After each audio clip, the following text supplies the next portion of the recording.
เอาเตรียมขึ้นเรือทุกคนน้ำมันคลองแห้งนะ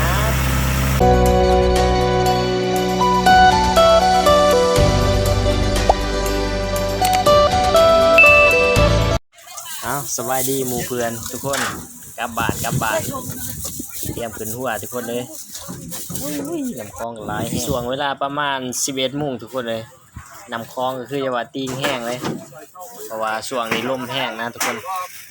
น้ำก็สิตีงตายทุกคนนี่คือบรรยากาศตอนขึ้นเรือน้องเรือสิออกเพราะว่าทับได้หลายคนเลยประมาณ20คนปะบรรยากาศในเรือคือเขาให้ใส่เสื้อชูชีพทุกคนเพราะว่าน้ำที่เรือเขาให้ใส่นะความปลอดภัยตอนนี้กำลังมาหอด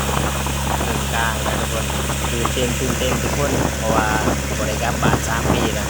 ค่อนข้างว่าดีใจหลายไปหอดทางกลางเบิ่งเอาคลิปนี้จบสำเร็จแล้วทุกคนขอบใจเด้อครับมาเบิ่ง